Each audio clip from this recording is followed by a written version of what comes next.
state for college, or out of the country for college. Yes, IB is time-consuming. Yes, IB and extracurricular activities do sometimes bump heads. Despite the rumors, I told myself then that I'd give it a shot, and if I didn't like it, then I'd go back to AP. Thankfully, I fell in love with it. What I liked most about the IB program was the close relationships among the teachers and students. Boundaries between us were broken, which made the students more open to ask questions and receive support. The teachers pushed us to be better and stronger when it came to facing obstacles in our academics and lives. One obstacle I faced during my first year of the program was a conflict with basketball and IB. I found myself barely getting any sleep at night.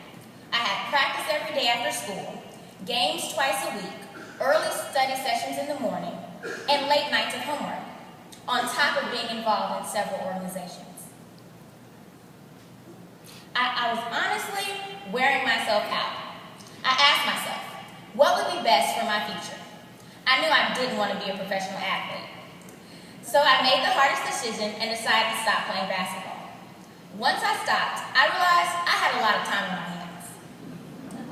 IB is a close-knit community with fast-paced courses. The push to expand yourself by more than just academics.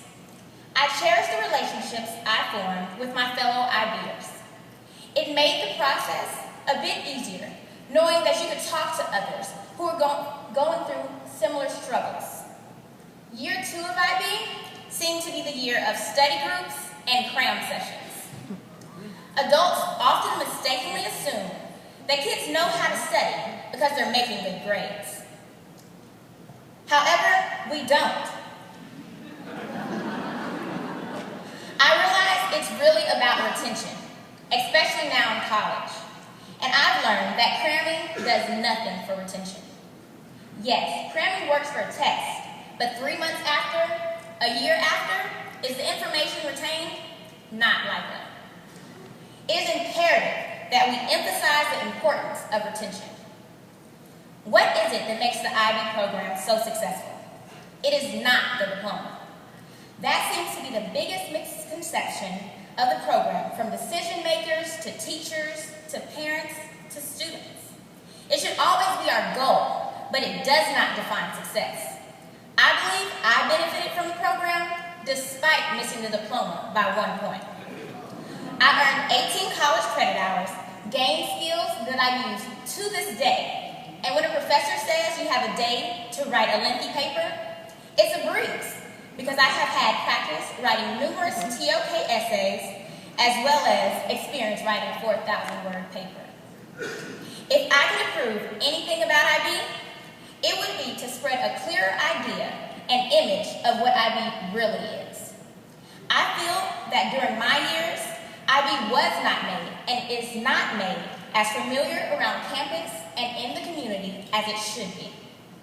Many people know little about it and are threatened by that little, not able to find out the better, more positive side of the program. I spoke with a recent high school graduate, and he shared with me why he did not choose the IB program. His answer was the harsh reality of the misconceptions of IB. He said that he chose AP above IB because he felt that they tailor-made the experience to fit him. And if he chose IB, he felt like he would have to force himself to fit inside the box. Hearing this made me realize we have to change the face of IB. We have to spread the word that International Baccalaureate is a close-knit community that is academically focused, striving to create global leaders, well-rounded leaders with top-notch teachers dedicated to education. With that being said, I truly enjoyed and treasured my IB experience. Thank you.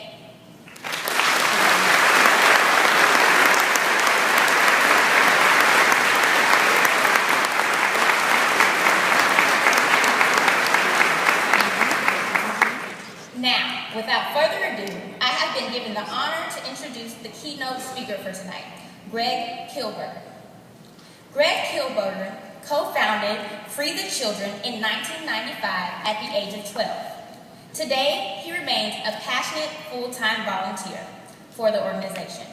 Now an international charity and renowned educational partner that empowers children to achieve their fullest potential as agents of change. The organization has worked in 45 countries and built more than 650 schools in developing regions, providing education to more than 55,000 children every day. Free the Children delivers innovative programming that educates, engages, and empowers hundreds of thousands of children in Canada, the United States, and the United Kingdom. Craig has a degree in Peace and Conflict Studies from the University of Toronto and is the youngest ever graduate of Kellogg Schulich Executive MBA program. He has received 10 honorary doctorates and degrees, the Roosevelt Freedom Medal, the World Children's Prize for the Rights of the Child, and is one of the youngest recipients of the Order of Canada. Craig's work has been featured on multiple appearances on The Oprah Winfrey Show, CNN, 60 Minutes, and The Today Show, as well as mentions in People, Time, and The Economist. Now, before I invite Craig to the stage, let us take a look at the work of Free the Children.